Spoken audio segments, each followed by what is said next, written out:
গীত গায় নেকি? মায়েও গায়। মালে তুমি কিবা ক'বা নেকি? মালে মই মাক বহুত মিছ কৰোঁ।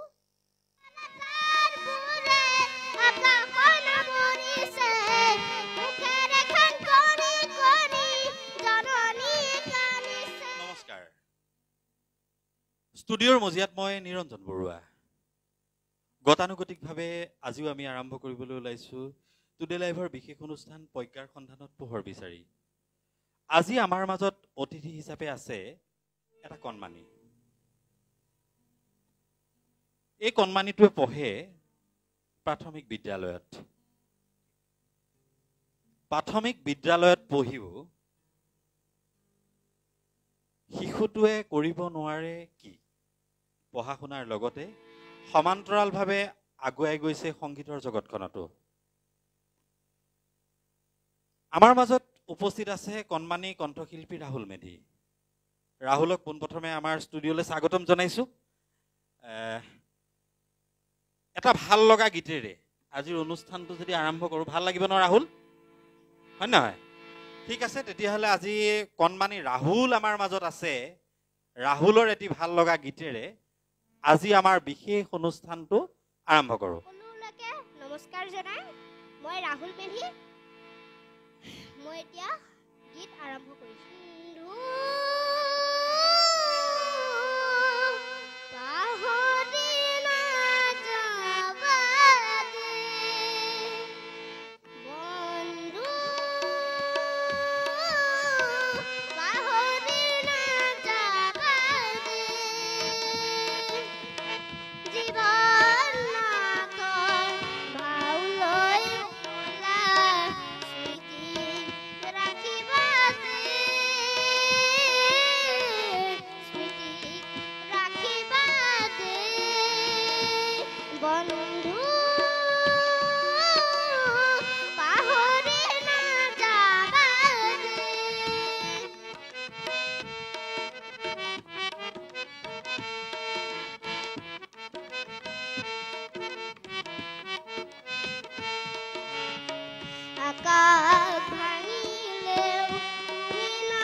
ৰাহুলে ইমান সুন্দৰকৈ ৰাজীৱ শদিয়াদেৱৰ এটি খুব কালজয়ী গীত, খুব ধুনীয়া কালজয়ী গীতে আজিৰ অনুষ্ঠানটো জীপাল কৰি তুলিলা।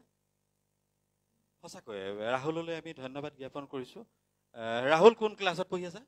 তৃতীয় শ্ৰেণী। কোন বিদ্যালয়ত পঢ়ি আছা তুমি? মিনং শিমলুগুৰি প্ৰাথমিক বিদ্যালয়। ৰাহুলৰ ঘৰত কোন কোন আছে? আইতা, ককা, মামা, মামী আৰু মই, ভাইটি। খুব সুন্দৰ। আচলতে ৰাহুলে পঢ়ে চৰকাৰী বিদ্যালয়ত, প্ৰতিভা যথেষ্ট, কেতিয়াও হেঙাৰ হিচাপে থিয় দিব পৰা নাই।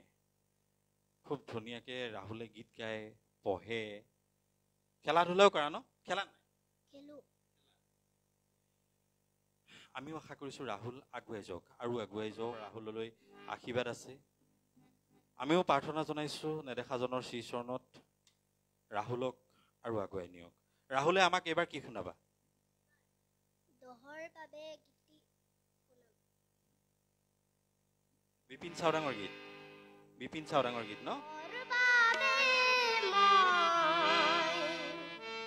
আহি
সুন্দৰ ইটোৰ পিছত সিটো গীত শুনিছোঁ ৰাহুলৰ কণ্ঠত দেশপ্ৰেমমূলক গীত ভাল লাগিছে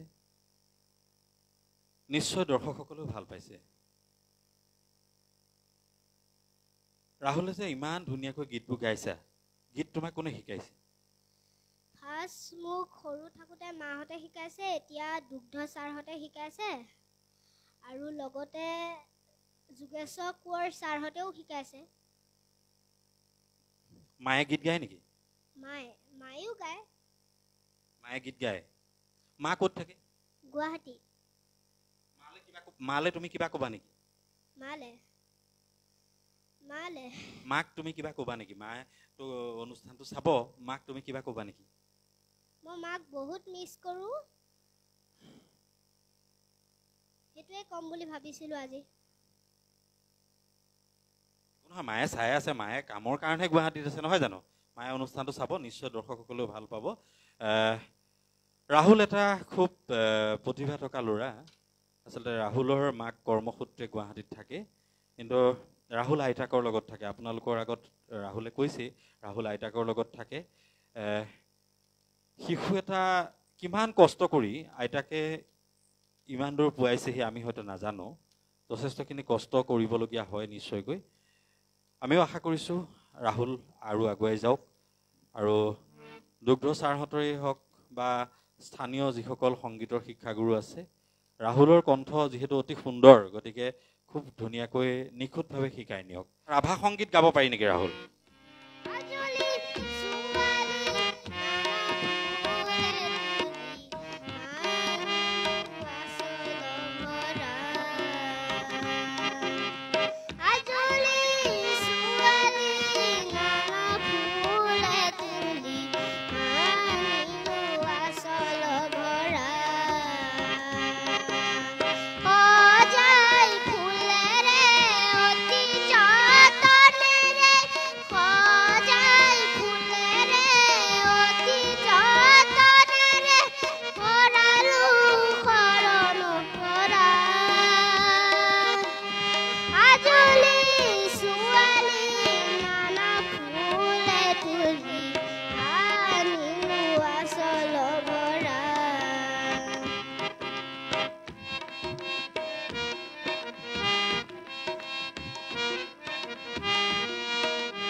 আচলতে ৰাভাদেৱৰ গীতটো ৰাহুলে অতি সুন্দৰকৈ গালে নিশ্চয় আমাৰ লগতে দৰ্শকসকলেও ভাল পালে খুব ধুনীয়াকৈ আচলতে আজিৰ যিটো বিশেষ অনুষ্ঠান প্ৰজ্ঞাৰ সন্ধানত পোহৰ বিচাৰি মই বিশেষত দুগ্ধ ছাৰক কৈছোঁ যিহেতু অনুষ্ঠানটোৰ নামেই হ'ল প্ৰজ্ঞাৰ সন্ধানত পোহৰ বিচাৰি আৰু এনেধৰণৰ যিসমূহ প্ৰতিভাসম্পন্ন শিল্পী আচলতে যেতিয়া পাই থাকোঁ ইটোৰ পিছত সিটো কালজয়ী গীতসমূহ চিৰসেউজ গীতসমূহ শুনি থাকোঁ অনুষ্ঠান সামৰিবৰ আমাৰ মনেই নাযায় কিন্তু সময়ৰ আহ্বান আমি অনুষ্ঠান সামৰিব লাগিব আমি বাদ্যযন্ত্ৰ শিল্পীসকলক আমি ধন্যবাদ জ্ঞাপন কৰিছোঁ খুব সুন্দৰকৈ বাদ্য সংগত কৰিছে আমি অনুষ্ঠানৰ পৰা বিদায় মাগিম বিদায় মগাৰ প্ৰাক মুহূৰ্তত আজি যিহেতু বহাগ শেষ হৈ জেঠো যাবগৈ আৰু জেঠ মাহো যাবগৈ হাতত মাত্ৰ দুটামান দিনহে বাকী হ'লেও বিহু বুলি ক'লে যেন কোনোবাখিনিত আৱেগিক হৈ পৰোঁ ৰাহুলে অকণমান বিহু এটা গাব পৰা হ'বনে ৰাহুল পাৰিম নিশ্চয়কৈ ভাল আমাৰো ভাল লাগিব ৰাহুলৰ কণ্ঠত আহকচোন আমি এটি বিহুৰেই ৰাহুলৰ কণ্ঠৰ এটি বিহুৰেই আমি আজিৰ অনুষ্ঠানটি সামৰণি মাৰিম বসন্ত আহিলে ঐ কুলিয়ে পিনালে ঐ গছে বনে ওলালে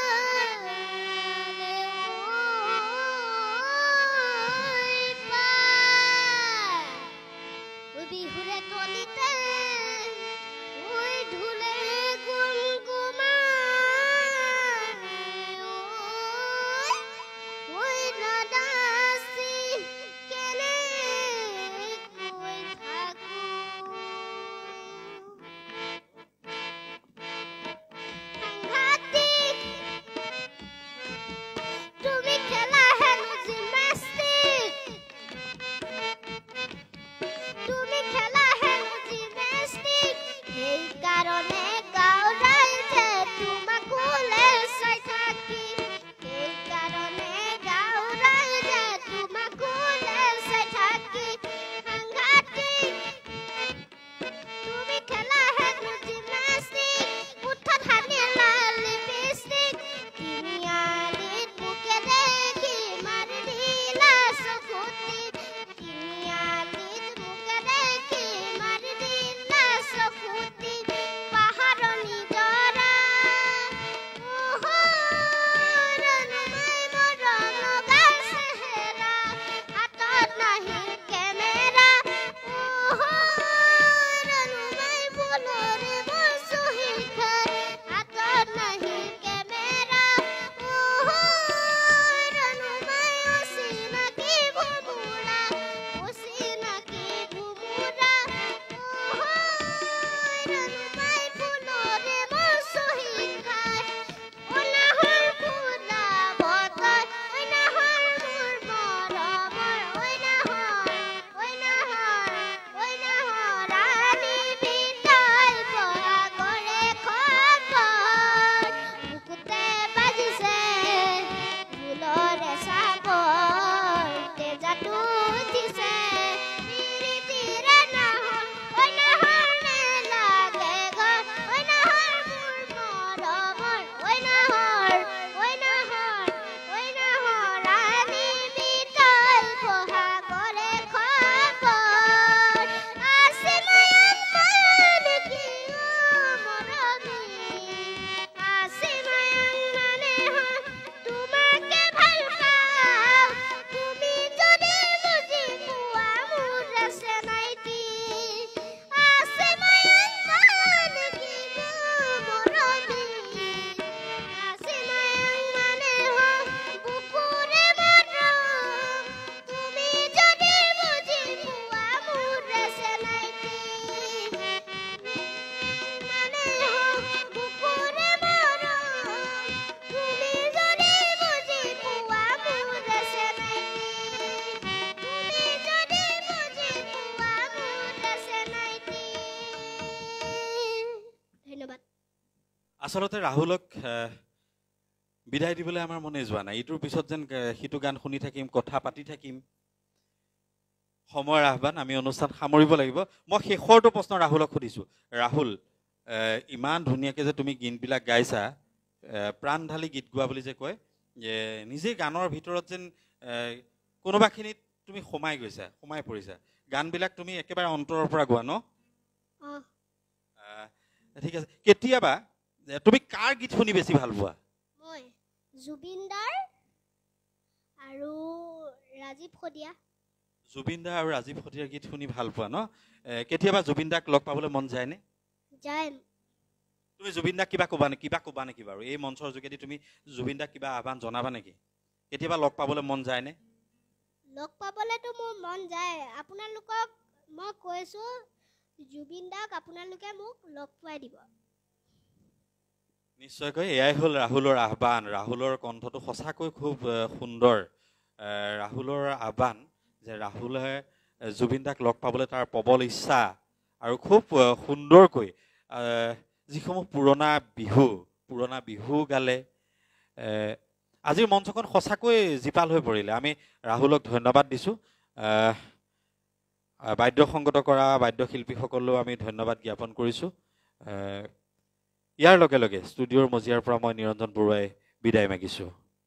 চাই থাকিব টুডে লাইভৰ বিশেষ অনুষ্ঠান প্ৰজ্ঞাৰ সন্ধানত পোহৰ বিচাৰি। আজিলৈ আহোঁ, শুভৰাত্ৰি।